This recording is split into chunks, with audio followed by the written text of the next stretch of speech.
Hola, muy buenas noches para las personas que nos acompañan en Rigorífico Poesía.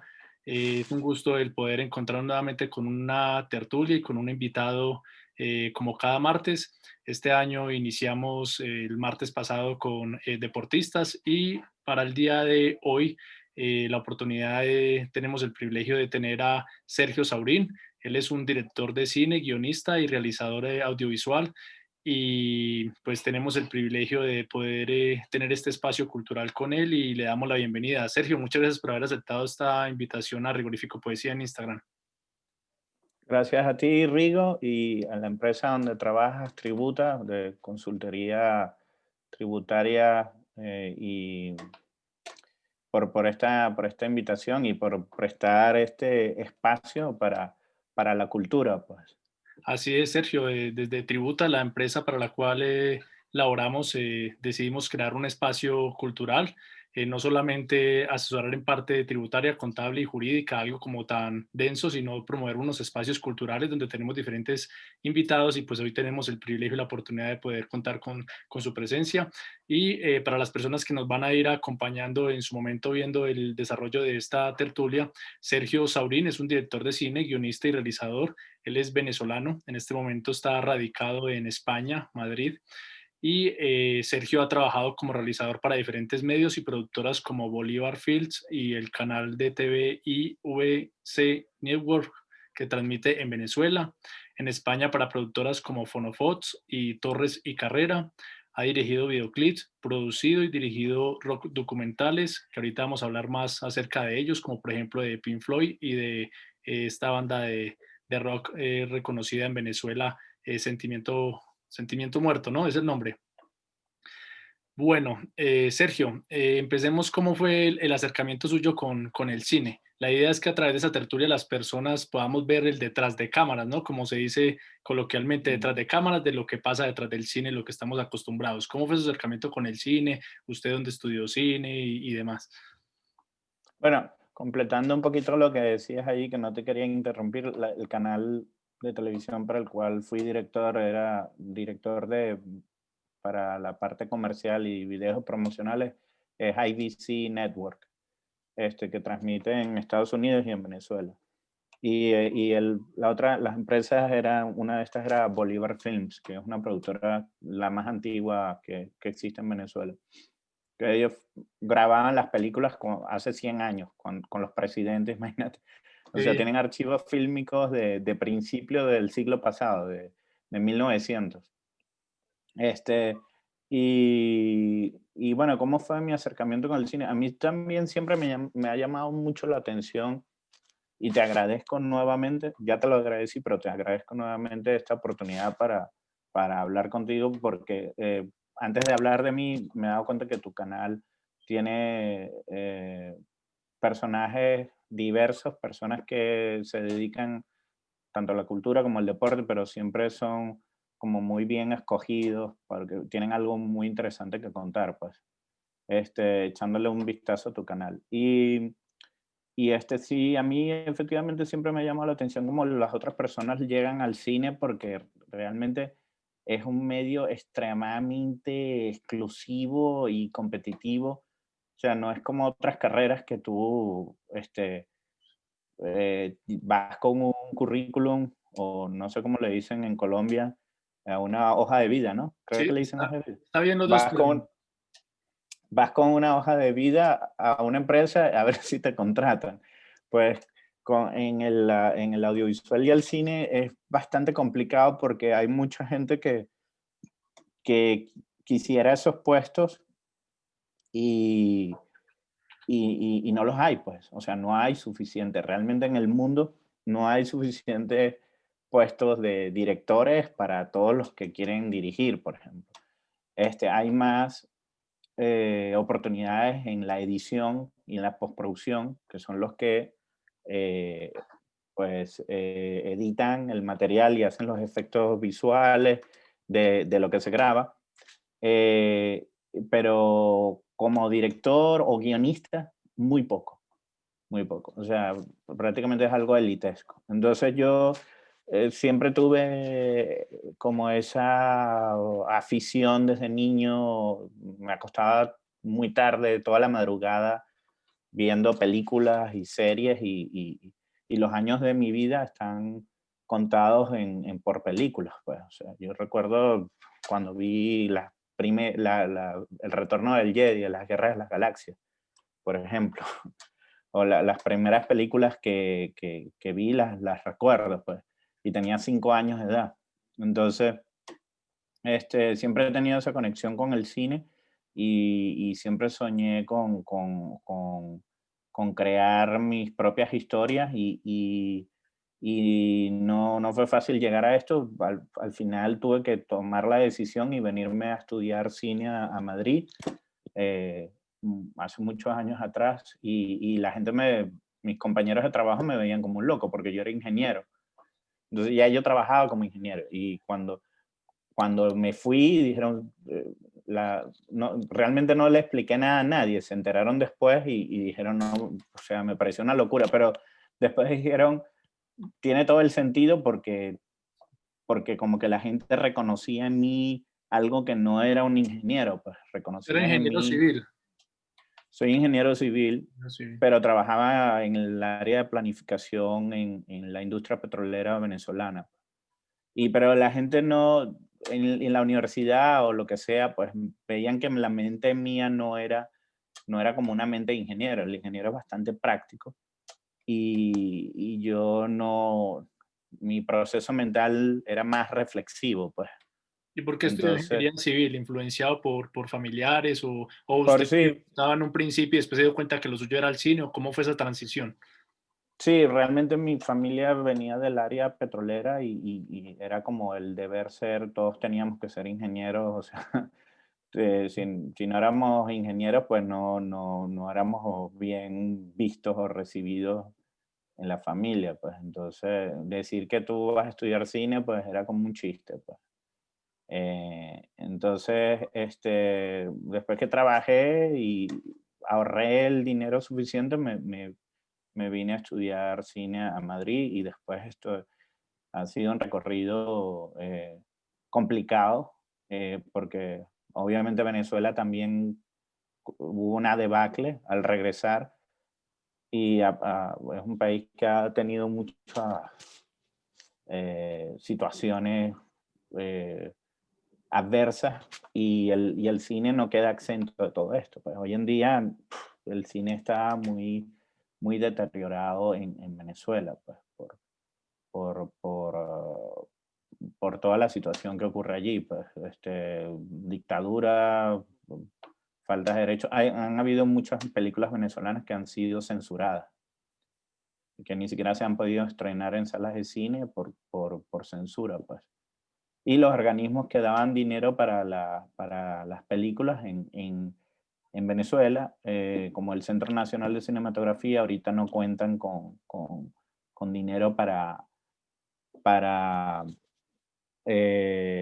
financiar las películas de los directores que están allí. Yo tenía, de hecho, un proyecto de largometraje que había sido seleccionado, el proyecto, para desarrollo de guión, gané el concurso, desarrollé el guión, ya estamos en la etapa de desarrollo del proyecto para hacer la película, que es una adaptación de una novela popular venezolana que se llama Oficina Número Uno, del escritor Miguel Otero Silva, del cual yo tengo los derechos sobre la novela, y tengo el guión listo, pero no se puede rodar en el clima que hay en Venezuela ahora, pues, o sea, en el clima político y social, económico que hay allá, pues. Entonces tuve que tomar la decisión de regresar a Madrid y crear otro tipo de proyectos y reinventarme, pues. Y aquí Y qué estamos en bien, Madrid. Sergio. ¿Y en qué parte en España estudió cine y cuánto tiempo dura la carrera de cine? ¿Y esto se da en universidades públicas o solo en universidades privadas? ¿Y el costo de esta Sí. carrera es muy superior a las otras carreras privadas o es como semejante? Porque pues por lo menos acá en Colombia uno si alguien escucha Yo no conozco a alguien que estudie cine, o sí he escuchado a alguien que diga como quiero estudiar cine, pero es en tal país, en tal parte, pero es como algo costoso, o sea, como algo elitista, ¿no? Como algo como usted decía Sí, ahorita, como no es para todo el mundo y son espacios muy reducidos y no es fácil entrar allí. claro. Como cualquier persona que allí en Latinoamérica, me puse a investigar dónde la gente estudiaba cine. Ahora, actualmente, en Venezuela hay escuelas, hay más. Cuando yo estaba interesado en esto, no había, eh, había una escuela de cine y como habían tenido problemas con el gobierno de Chávez o algo así, entonces la escuela estaba cerrada. Pero también, y posteriormente, después de que yo estudié cine, crearon la Escuela de Medios Audiovisuales de la Universidad de los Andes, en Mérida. Y eso tiene su departamento de cine y todo. O sea, actualmente tú puedes estudiar cine en una universidad ya. O sea, estudias medios audiovisuales, mención cine. Pero en ese momento, hace 15 años atrás, pues yo no habían esas oportunidades. Y por cierto, y después crearon otras escuelas de cine de la cual inclusive yo fui profesor de la Escuela Nacional de Cine en Caracas. O sea, hoy en día existen varias escuelas de cine en Venezuela, pero en ese tiempo no los había y me puse a investigar y las carreras eran extremadamente caras. Por ejemplo, en Vancouver está una escuela, o sea, tú puedes estudiar cine, pero el semestre te salía como, en ese momento, como $50,000. Una cosa así, el año o el semestre, es una locura. Y en Estados Unidos estaba que si New York Film School, New York Film Academy, y todas eran muy caras, pues, pero estas eran escuelas de cine, pero también me puse a investigar que si dónde estudió George Lucas y dónde estudió este, eh, Spielberg o dónde estudió Martin Scorsese. Martin Scorsese estudió en Nueva York, Spike Lee estudió en Nueva York, George Lucas en California. Igualmente eran bastante costosas, o sea, un semestre de cine son bastante costosos. Entonces lo que yo vi más económico era España. Realmente yo me vine a España porque, bueno, mi abuelo era aquí, tenía familiares acá y vi que era lo más accesible, pues. Entonces, aquí tampoco hay una carrera como tal en las universidades. O sea, existe comunicación social, medios audiovisuales, pero eso no es estudiar cine. Entonces, hay escuelas privadas y son pocos años, pues. Este, entonces, yo lo que hice fue como una especie de especialización. Entré directamente a dirigir porque yo dije, bueno, ya yo soy ingeniero y yo no voy a esperar tantos años para ver si yo tengo un talento para esto, no.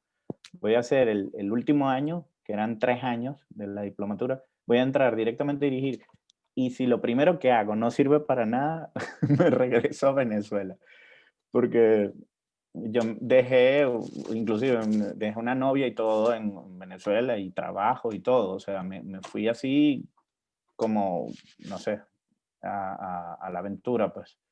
Y ya me quería regresar, es así como, bueno, ¿qué has hecho? O sea, ¿qué estás haciendo? ¿Cómo te vas a dejar toda tu vida por irte a estudiar cine a otro país? Eso es absurdo.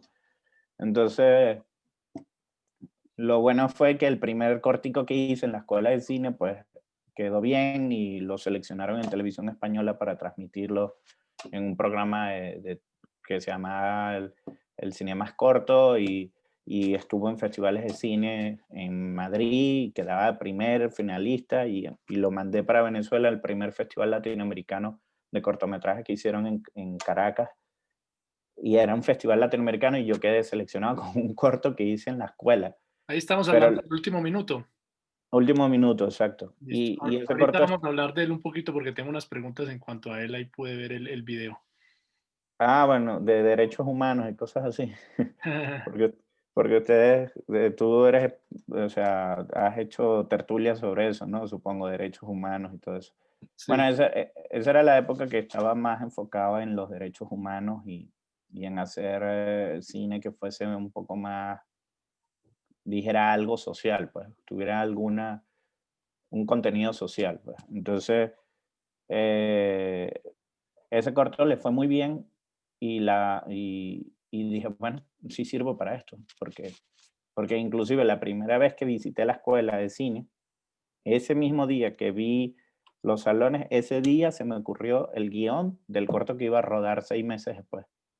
El día que visité la escuela de cine. Porque ya sabía que uno tenía que hacer un corto que durara 1 minuto. Entonces yo dije, bueno, ¿qué historia puedo contar en 1 minuto? Una ejecución, alguien que está a punto de morir. Eso fue lo que me pasó por la cabeza y dije, ¿qué puedo contar en 1 minuto? Y que puedo contar y con lo que hay aquí, pues, o sea, que haya gente que esté eh, observando algo, porque habían unas gradas. Después me di cuenta que no podía grabar en el auditorio, sino que tuve que grabar en un plató, pero lo reajusté y se hizo, pues. qué Entonces, bien. adelante si me quieres hacer alguna pregunta. Qué bien, Sergio. Y tengo una pregunta. En todo esto de cómo ingresó usted en el cine y nos habla pues del cortometraje y todo, que usted dijo como si no me va bien en el primer ruedo, ¿sí? Entonces me devuelvo para Venezuela, pero afortunadamente pues se transmitió este cortometraje, fue finalista, bueno, y todo esto.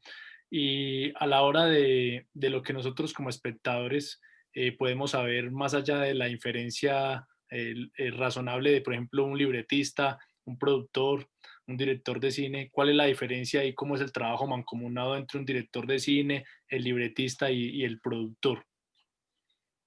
Bueno, mm, es que pensé que me ibas a hacer una pregunta sobre último minuto, sobre Ese el ahorita, corto. más adelante están Ok, los de la parte. porque lo que pasa es que, bueno, primero no le dicen libretista en el cine, sino guionista. Guionista, ya, Yo creo que libretista tal vez le dirán en televisión o algo así. televisión, ya, Este, pero sí, o sea, lo que ocurre es que en los países que no son Estados Unidos, que el sistema que no es Hollywood, sino el resto del mundo, donde se hace cine de autor, un guionista regularmente es muchas veces el director. O sea, lo que es el cine de autor. Alguien escribe, un director tiene que escribir un guión para poder hacer su película, pues. En Hollywood sí existe la figura de un productor y existen los guionistas, y entonces un productor eh, eh, compra los derechos sobre un guión. Un productor que, que trabaja para un estudio compra los derechos sobre un guión y dice, este guión quiero que me lo dirija Rigo, porque es el director.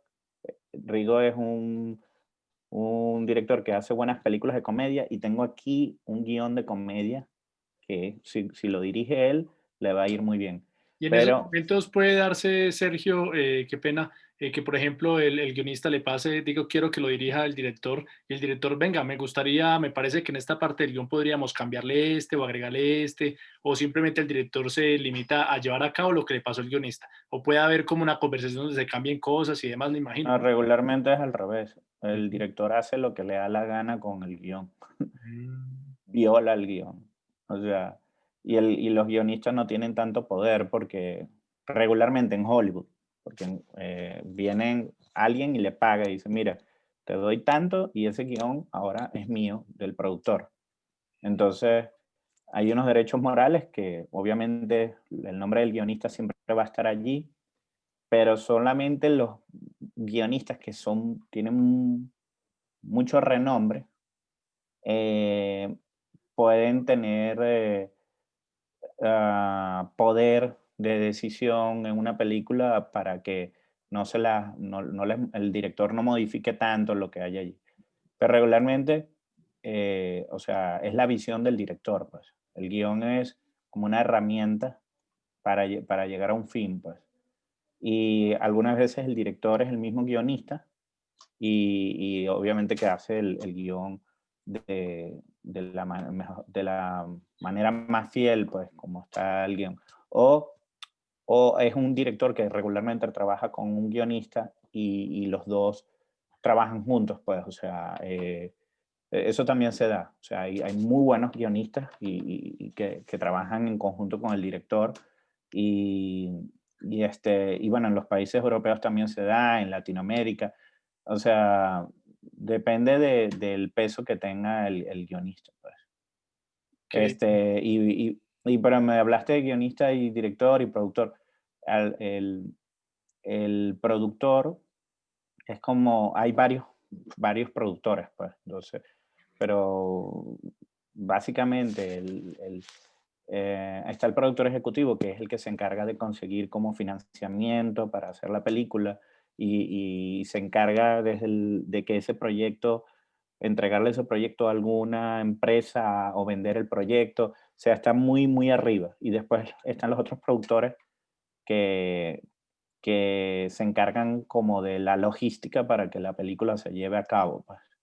Entonces, regularmente los productores son los que tienen bastante poder sobre el guión, si es una película de industria, pues, una película comercial, porque el productor regularmente es el que tiene el dinero y le paga a los demás, pues, y le paga inclusive al editor. mm, Entonces, pero cuando no es cuando es cine más de autor, es un cine más eh, independiente, pues el director tiene muchísimo poder sobre el guión y sobre todo lo que se hace, pues. Y bueno, en líneas generales, así es como, perdón, como debe ser, pues un director es el que tiene las decisiones creativas sobre el proyecto y el productor es el que tiene las decisiones de presupuesto y de logística del proyecto. qué bien. Sergio, y ya usted nos ha hablado un poquito acerca de cómo es que funciona en Norteamérica, en Hollywood, y si tuviera que darnos como unas características como del cine, por ejemplo, en Europa o Latinoamérica, obviamente cada país tendrá sus características, pero a grandes rasgos como una diferencia entre los tres, ¿no? Como el Hollywood norteamericano, el cine latinoamericano y el europeo, como algunas diferencias, semejanzas, algo como para las personas que uno que ve una película y dice, ah, me gustó, no me gustó, porque es de acción, no esto, lo otro, pero cosas que nosotros no vemos, que no estamos inmersos en el cine, que usted diga, como eso es característico de tal vez de estas regiones.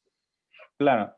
Bueno, como te decía, Hollywood es una cosa y el resto del mundo funciona parecido, pues, o sea, el cine latinoamericano tiene como sus semejanzas a lo que podría ser europeo dentro de la forma como se hace, porque mm, no hay tanta industria, pues, o sea, se hace, es un cine que viene subvencionado por organismos e instituciones que aportan dinero culturalmente para que las películas se hagan, pues.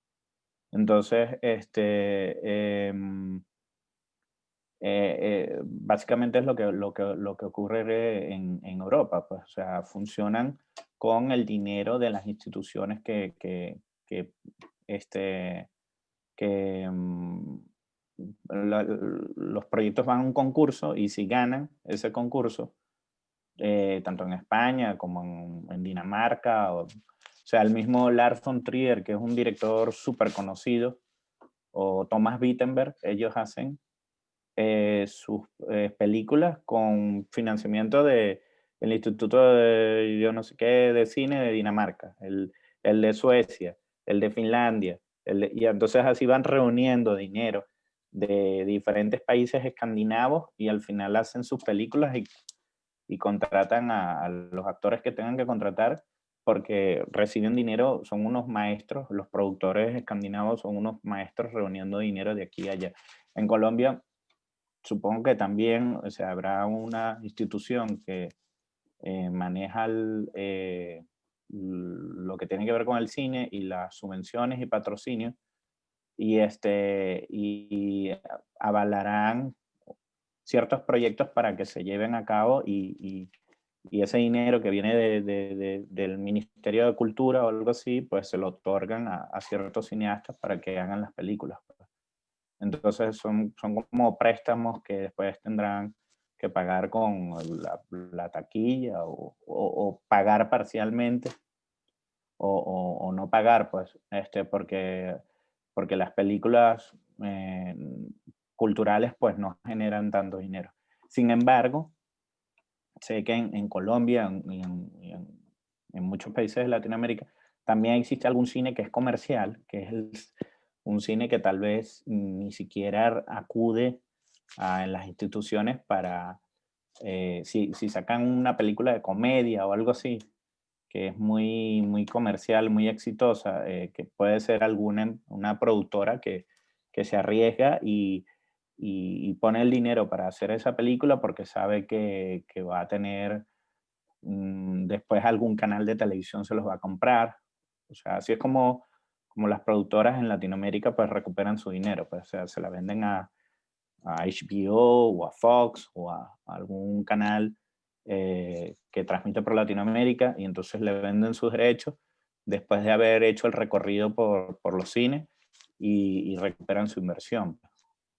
Pero es difícil que estas películas hechas en Latinoamérica compitan con Avengers o grandes producciones así de Hollywood porque esto es una maquinaria muy, muy poderosa, pues, que tienen publicidad y distribución y se come a a las otras películas que salen por allí, pues.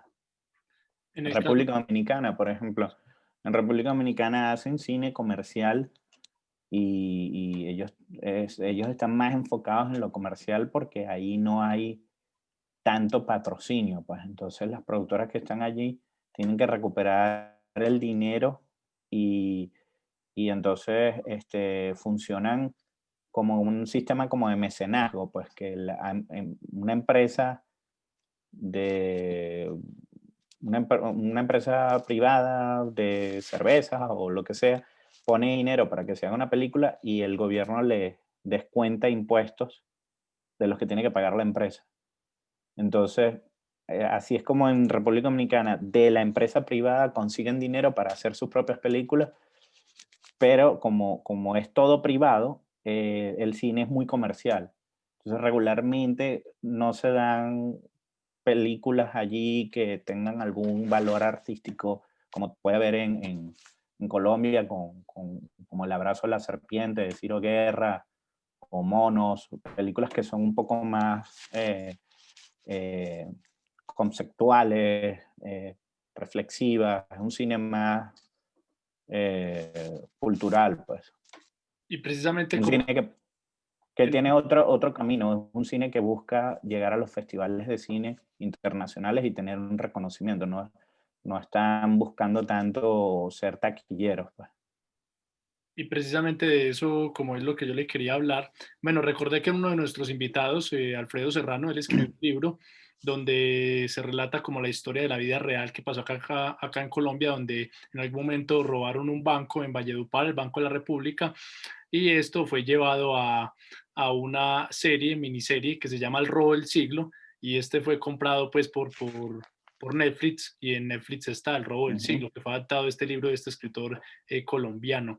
Y lo que usted decía, como el cine comercial, ¿no? Uno normalmente ve como que, por ejemplo, en Colombia uno ve muchas series o películas y todo siempre son los mismos temas que narcotráfico, drogas, sexo, mujeres, balas de acción, y eso es como lo que usted dice, ¿no? Que pretende ser taquilleros y abarcar dinero, pero las otras series o documentales o películas que son reflexivas, si usted citaba a Ciro Guerra, como El abrazo de la serpiente y demás, pretenden es ganar premios, ¿no? Como consolidarse en un escenario del cine importante como en el Festival de Cannes y ganar premios y demás en otros lados. Ahora, Sergio, en el caso suyo, que es independiente y todo eso, a la hora de usted realizar, usted es más como de director como de cortometrajes, de cine independiente, de todo esto que tiene que ver como a la hora de mandar un mensaje, porque yo he visto, por ejemplo, todo esto del homenaje a Pink Floyd, el homenaje a la banda de rock de Venezuela también, esto de analógica que manda un mensaje también de las relaciones de las personas, que vamos a hablar más adelante y todo esto. usted, en su caso, ¿cómo ha podido incursionar sus proyectos? O sea, llega a una productora y concursa y ellos tienen sus propios guionistas y dicen como esto llama la atención y vamos a apoyarlo y vamos a darle el dinero para que lo desarrollemos, o cómo funciona. Debe ser más difícil, ¿no? Como independiente, porque el cine es algo que consume mucho dinero para llevar a cabo algo.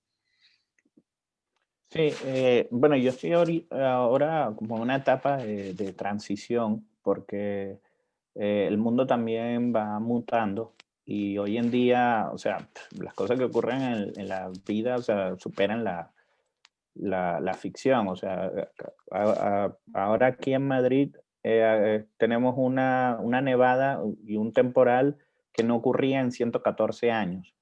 Entonces las temperaturas han bajado muchísimo y, no, y toda la ciudad está, sí, o sea, las autopistas están cerradas, que nadie puede transitar por la cantidad de nieve que hay. Entonces, y el año pasado teníamos el COVID que todavía sigue. Entonces, el mundo también está cambiando mucho y el cine está cambiando mucho. Yo me acuerdo cuando yo estaba estudiando cine, los profesores decían que ya el cine iba a desaparecer, que dentro de unos años, perdón, el cine iba a desaparecer del mundo, las salas de cine. Porque cuando se habla de cine, es un concepto que, yéndonos a lo más ortodoxo, el cine es lo que tú ves en una pantalla de cine y te sientas en unas butacas con otra gente.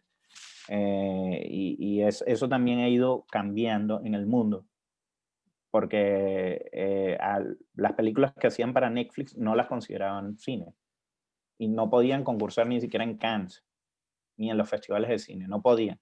Si era de Netflix, no podía porque eso no es cine. Entonces, Netflix entonces se ha tenido que adaptar y dice, ah, bueno, no me dejan concursar, pues la voy a estrenar en alguna sala, lo estreno en mi plataforma, pero lo estreno en una sala y entonces ahora sí soy cine y lo proyecto en la sala de cine y me aceptan en los festivales. Y entonces resulta que películas como Roma de Alfonso Cuarón, pues entonces ganó el Oscar, una película hecha en por Netflix. Eso era impensable hace unos años atrás, porque no era Netflix no era respetado como un estudio que creara algo valioso para un festival de cine o un concurso como los Oscars, pues. Entonces, el mundo está cambiando y yo también estoy tratando de adaptarme y en algún momento tuve como un camino, un recorrido independiente, me gustaba mucho el rock y la música y de ahí salieron estos documentales que uno es sobre Sentimiento Muerto y Dermis Tattoo, que Sentimiento Muerto era una banda venezolana en los 80 que después se convirtió en Dermis Tattoo en los 90 y después su líder y guitarrista murió de una sobredosis a finales de los 90. Entonces, él es Callayo Troconis, es una figura como un rockstar venezolano, pues que todavía se le venera muchísimo. Entonces, hoy en día yo estoy como, he desarrollado unos proyectos que actualmente, en este momento, mientras estoy hablando contigo, lo están evaluando ciertos estudios y productoras para la venta, un proyecto de serie que tengo yo.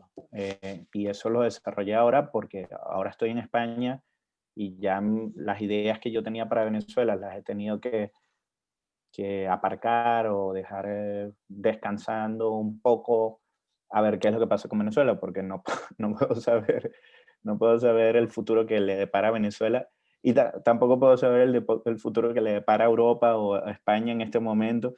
Entonces, todo va cambiando mucho y eso es como la manera mía de adaptarme, porque tú como cineasta, autor, realizador, tienes que como que escoger un camino y eh, al final lamentablemente hay como dos ramas o rutas eh, principales para un director guionista y es te vas por un cine como decíamos antes de autor o te vas por la parte comercial. Entonces, a mí me encantaría tomar el camino que tomó, por ejemplo, Lars von Trier, pero no tengo un productor, no he conseguido jamás en mi vida un productor que apoye, me pueda apoyar en ese sentido. porque realmente el que hace posible las películas son los productores. Un productor como el que tiene el Lars von Trier, que ahorita no recuerdo el nombre, pero lo uso a él de ejemplo porque los escandinavos hacen sus cosas muy bien, pues, o sea, ellos, eh, tanto comercialmente como son países muy pequeños, con poca población, pero están muy en boga aquí, por ejemplo, en Europa. Pues, las series que hacen en Escandinavia, en Suecia, en Dinamarca, después entonces son copiadas por Hollywood muchas veces y por otros países de Europa. Pues. Ellos están haciendo un cine negro de estos de detective y bastante particular que le llaman Nordic Noir. Ya se ha creado un género escandinavo que es Nordic, de nórdico, Noir, que es de cine noir, de film noir, que es el cine negro. Bueno, me estoy como desviando un poco, pero lo que quiero decir es que estos productores como el que tiene Lars von Trier, él se encarga de conseguir dinero en todas esas instituciones de países escandinavos, como aquí también Pedro Almodóvar con su productora consigue dinero de las instituciones y patrocinios de las instituciones culturales, tanto españolas como de otros países, y financia sus películas. Entonces, Pedro Almodóvar también tiene su productor, que creo que es el hermano, una cosa así, y él mismo es también productor y son muy buenos consiguiendo ese dinero aquí y allá. Entonces, si tú no tienes a un productor que te pueda conseguir el dinero para tú realizar tu película vanguardista o algo así, no llegas ni a la esquina. Tú puedes hacer un corto, pero hacer un largo y financiarlo, pues necesitas una productora que sea especialista en eso. Y regularmente las productoras lo que están buscando, como dijiste tú anteriormente, es algo comercial, algo que genere dinero. Pues. Y hoy en día, como las salas de cine ya no son comerciales por el COVID, todo se ha volcado a las plataformas. Y las plataformas lo que quieren es generar dinero. Hablo de las plataformas es Amazon, HBO, Netflix, Disney, y para de contar, y todas las otras que Filming aquí en España. Entonces, eh, ese es el camino que está tomando el mundo. El camino que está tomando el mundo es que todos estamos encerrados en nuestras casas consumiendo material audiovisual y entonces o te montas en eso o, bueno, tienes que tener una estrategia muy, muy ah, sólida para tomar el camino de cine de autor, pues, con alguien, con un productor que te acompañe. Pues.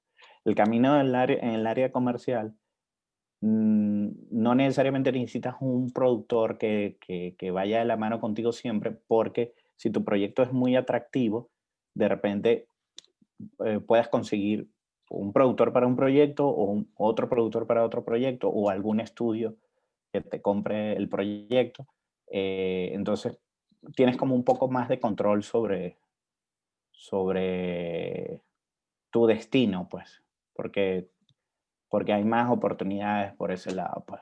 En el caso suyo, Sergio, en las propuestas que usted dice que están siendo evaluadas en este momento por diferentes estudios, eh, ¿va por el lado de cine de autor o comercial o tiene de ambas propuestas?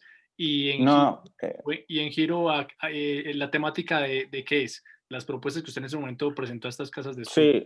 sí, sí, bueno, estoy tratando de no de soltar mi lado independiente. Con el área documental, que tengo un documental que se llama, una propuesta que se llama El Eterno Presente, sobre un grupo de un director venezolano, joven director venezolano que se vino para acá con 27 años y frustrado de estar trabajando en trabajuchos por allí, eh, reúne a todos los inmigrantes venezolanos que están tocando en las calles de Madrid, que también estarán tocando en las calles de Bogotá y las de Buenos Aires y las de Perú y por toda Latinoamérica debido al éxodo venezolano masivo, y crea una orquesta sinfónica.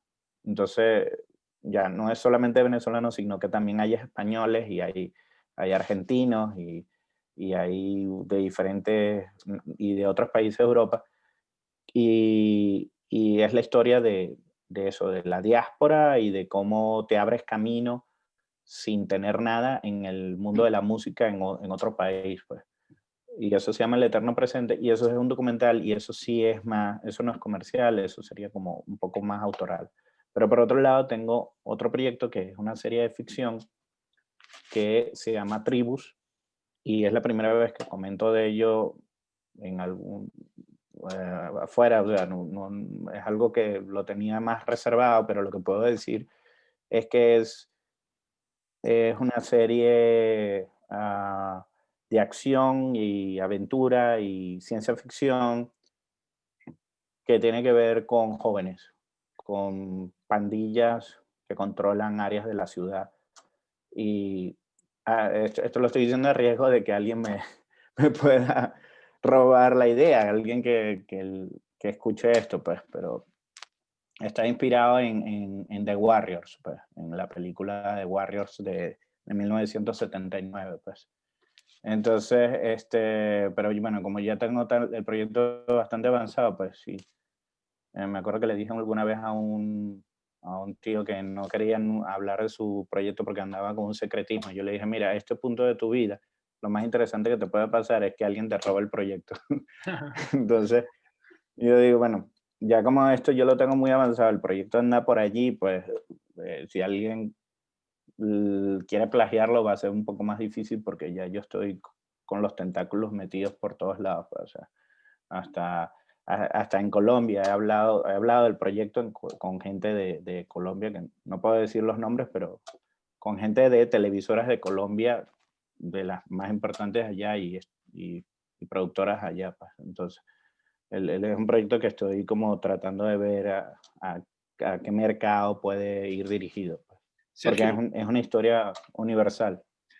qué bien, y ojalá puedan estos ser escogidos para que podamos tener el privilegio de verlos después en diferentes plataformas y todo esto. En el caso del documental que yo he visto, el tráiler, sí, he visto por ahí muy interesante lo de los músicos de la Sinfónica de la Cruz 10, ¿cierto? Este documental, ¿cuánto tiempo duraría? Y en el caso de Tribus, estamos hablando de un largometraje, me imagino, de No, cuánto no, una tiempo. serie. Una serie. Tribus, Tribu es una serie Una para serie. televisión ¿Y el o documental cuánto plataforma. tiempo? Estaríamos hablando de un documental de cuánto tiempo y la serie de Sí, cuánto. esto, el largometraje del Eterno Presente sería como una película corta, como 85 minutos, 90 minutos. Este, porque contaría también la historia de las otras orquestas que se han creado en Buenos Aires, venezolanos que están en Buenos Aires tocando en las calles y crearon una orquesta sinfónica en Buenos Aires. Y por ahí vi que había una en Perú. Yo no sé si en Colombia eh, han creado una orquesta sinfónica de venezolanos en Bogotá. O sea, vi que habían en diferentes países que habían creado orquestas sinfónicas y tenían proyectos así. Me huele que en Colombia también.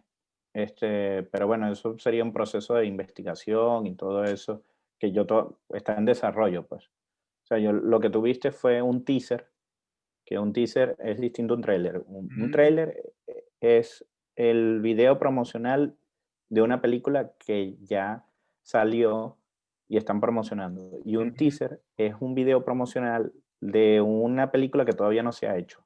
Ah, qué bien. Bueno, Sergio, Eso, buena idea. eh, Ahí podemos eso, aprender. Chévere, chévere esas si te, diferencias.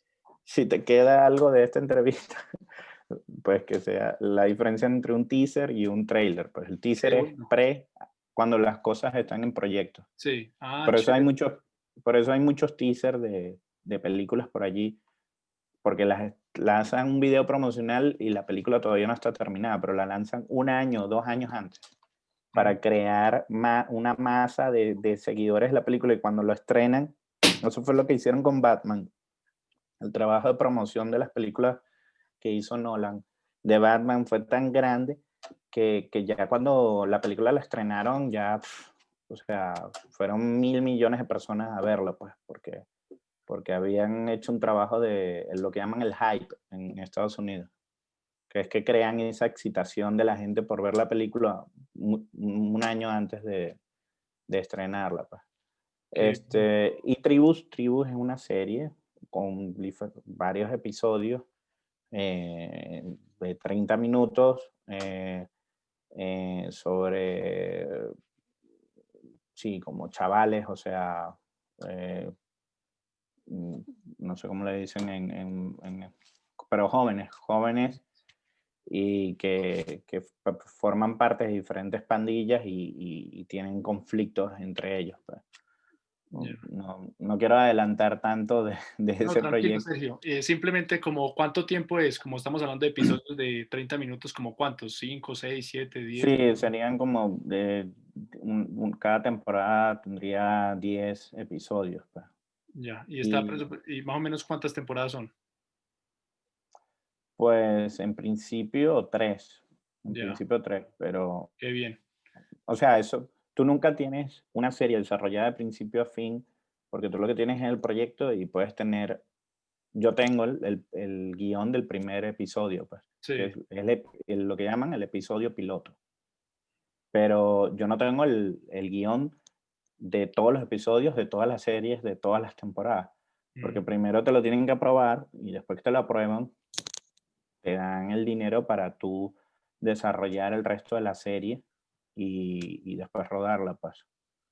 O inclusive te pueden dar el dinero para que tú ruedes el primer episodio, el piloto, y los grandes estudios ven si les funciona o no.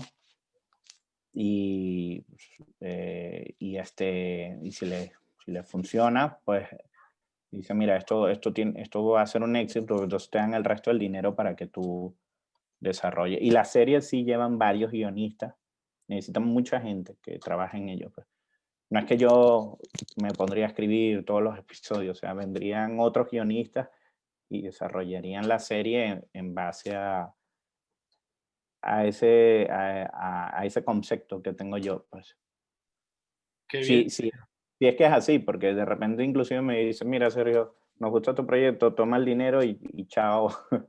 Porque también puede pasar eso, pues que te compren el proyecto. Los derechos de autor. Los derechos de autor, pero obviamente mi nombre todavía seguiría allí, pero bajo el control de otra gente, pues.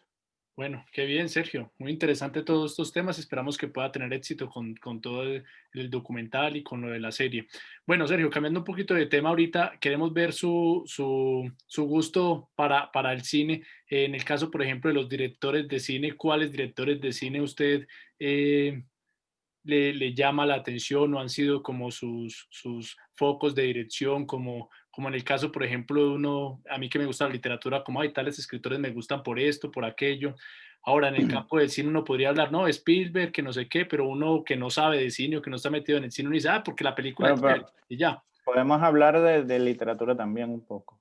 Ah, qué Por bien. ejemplo, el proyecto de Tribus, algunas veces leo ciertos libros que me parecen interesantes para lo que estoy desarrollando, pues. O sea, cuando estaba con Oficina Número Uno, que es Miguel Otero Silva, pues estuve leyendo mucho sobre la historia venezolana y la literatura que había desarrollado Miguel Otero Silva. Ahora que estaba con el proyecto de Tribus, estuve leyendo, eh, revisando otra vez Aldous Huxley con Un Mundo Feliz, A Brave New World, ¿sabes? Que es una distopía del futuro y que, por cierto, ahora sacaron la serie y yo andaba como muy enfocado y la serie salió este año, pero creo que la plataforma se llama Huli o no sé cómo se llama esa plataforma, una plataforma que solamente está en Estados Unidos. Y sacaron una serie de un mundo feliz, pues. Pero esos temas distópicos me han interesado y la sociedad se está convirtiendo muy rápidamente a eso, pues, o sea, con lo del COVID, vino una pandemia que nos ha encerrado a todos y vivimos casi que en una distopía, pues. Entonces, de literatura también podemos hablar, pues. Qué bien, chévere. Eh, pero bueno, yéndonos al cine, si quieres que hable de cine, no, es que estoy viendo hacia arriba porque estaba Sí. viendo precisamente los libros que tengo, Ah, como para chévere. ver si cogía uno y lo mostraba. O sea, hay un filósofo coreano-alemán que a mí me gusta bastante porque toca temas de lo que nos está ocurriendo ahora con la tecnología. Y el corto analógica, que tiene que ver con el cortometraje analógica, que ahorita lo tengo en festivales de cine, tiene que ver con mm, la comunicación que tenemos entre las personas ahora y cómo eso ha ido cambiando por las redes sociales o sea, que nos hemos virtualizado, pues. Entonces, analógica es el enfoque virtual de la comunicación entre las personas versus el orgánico, pues. Y yo estaba leyendo a este filósofo coreano que sacó el libro, lo tengo ahí arriba y no lo veo, pero no sé si levantarme. Sí, tranquilo, no hay problema. Si quiere Sí, levantarse ahí para coger el libro, no hay problema. ok, ok. Aquí está. Uy, se cayó algo aquí. Aquí, esta es la expulsión de lo distinto Sí. por Byung-Chul Han. Ah, ya, es el mismo autor de, yo también he querido leer de él.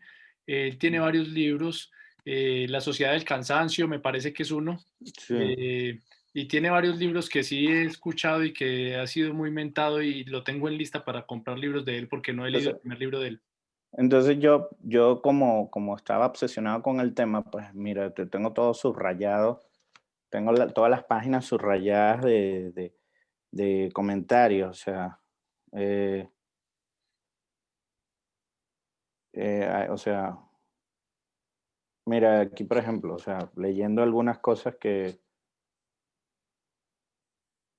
es precisamente la falta de negatividad de lo distinto lo que provoca síntomas como la bulimia, los atracones de series o la sobreingesta compulsiva. O sea, él está diciendo allí que hoy en día, cuando él dice la falta de negatividad de lo distinto, o sea, eh, está diciendo que hoy en día, como todos, no hay personas que sean originales en sí mismos, sino que todos seguimos una corriente. eh,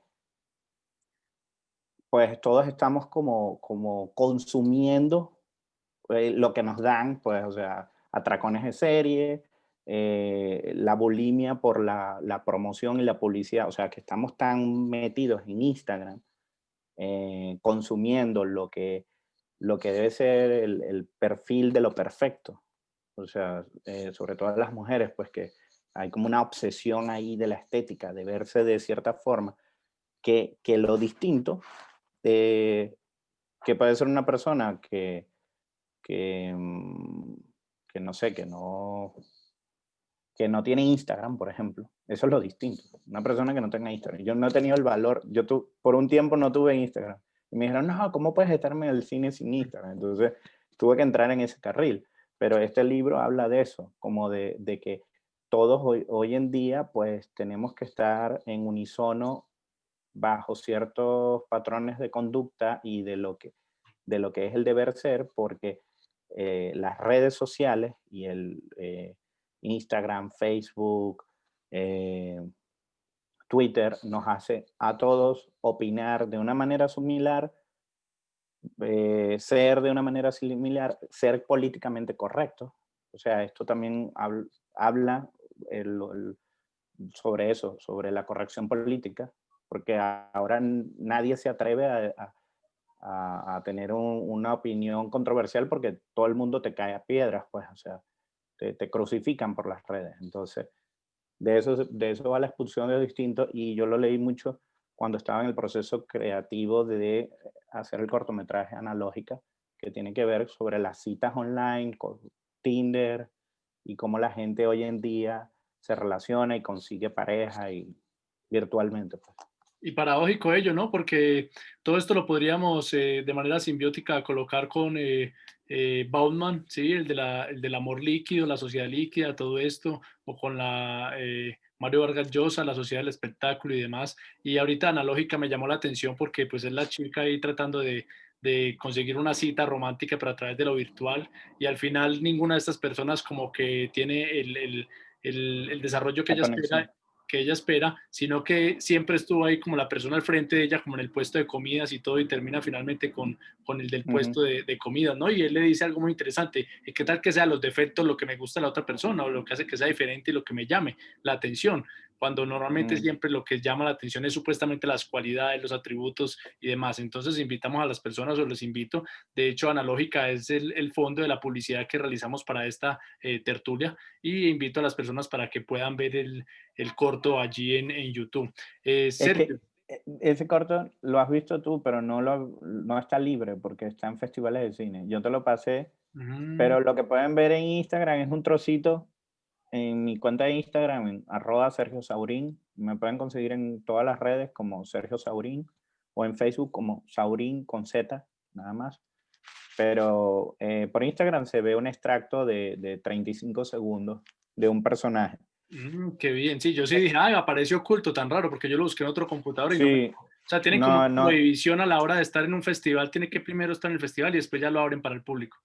sí, yo no puedo dejarlo abierto porque entonces pues no me van a seleccionar en ningún lado porque van a decir, bueno, esto ya está libre. Que de hecho algo me pasó así con un festival y como los festivales importantes exigen premier y yo hice una mala distribución del corto y estuvo seleccionado en unos festivales y por haber estado en ciertos festivales ya no lo seleccionan en festivales exclusivos. Ya Entonces, entiendo. Bueno, es un esperemos que desastre. pueda hacer que pueda pasar su respectivo proceso por todos los festivales y más adelante las personas Lo que puedan... sí pueden ver es otros cortos como La Hora Justa, Último Minuto, o pueden ver inclusive Pink, que es sobre un tributo sinfónico a Pink Floyd, que hicieron un grupo de venezolanos y al final les cancelaron el concierto. O sea, hay otros trabajos, OSM, que es sobre Sentimiento Muerto, y Dermistatuica, y hay otro CONIS, que está en internet, y otros trabajos están libres en internet. Pero ese, como está muy fresco, pues todavía no, pronto lo Listo. estará. Qué bien, Sergio. Bueno, Sergio, para redondear la tertulia y demás, estábamos hablando de cuáles son sus directores de cine Ah, preferidos o referentes. perdona. Y no, tranquilo, y Sí. desde el punto de vista de alguien que está metido en el cine, ¿no? Porque uno puede decir, no, a mí me gusta Steven Spielberg, pero ¿por qué no? La película, bueno, a usted le gusta la película, pero ya alguien metido dentro del cine que diga, no, mire, yo admiro a tal director de cine porque tiene estas características en particular, o desde el cine ha aportado esto que me ha servido a mí de base para mi carrera. Sí, bueno, ya se me salió mucho porque hablé mucho de Lars von Trier. Lars von Trier, yo tenía un proyecto de hacer un documental sobre él. Y de hecho presenté ese proyecto en Montreal en algo que se llama un mercado del cine, que tú presentas el proyecto para ver si consigues productores que estén interesados en el proyecto. Y los productores que estaban allí me dijeron, mira, pero es que el documental eres tú, me decían. Tú, desde tu visión de por qué Lars von Trier te inspira a ti como cineasta venezolano. Eso es lo que nos parece interesante. No Lars von Trier. Me dijeron así. Y yo digo, y eran productores europeos, suecos, y que estaban allí. O sea, yo hice lo que se llama un pitch, que es como hacer tratar de vender el proyecto, pues. Entonces, al final, pues, parece que Lars von Trier es un director como que divide mucho las opiniones y mucha gente de allí, pues, no le gustaba Lars von Trier, pues. O sea, no es que él le gusta a todo el mundo, pues, le gusta a una porción de la gente. Y ese es un director del cual que me ha gustado mucho a mí, no en los últimos años, pero puedo decir que a mí me impactó mucho cuando vi el cine de él de los 90. Y tanto así que yo quería hacer un documental de él porque yo considero que él cambió el lenguaje audiovisual. O sea, él tuvo bastante influencia en el lenguaje audiovisual de los 90 y de lo que vino del 2000 en adelante, sobre todo en la televisión. Series como The Office que es una serie inglesa que después copiaron en Estados Unidos y ya lleva muchísimas temporadas. El lenguaje visual ese documentalista, hacen un zoom y hacen ver como ese lenguaje de reality show, de reality TV, eh, eso lo explotó Lars von Trier muchísimo con el Dogma, con un género que ellos que crearon en Dinamarca que se llama el Dogma. Bueno, Lo Sergio, qué creó pena él.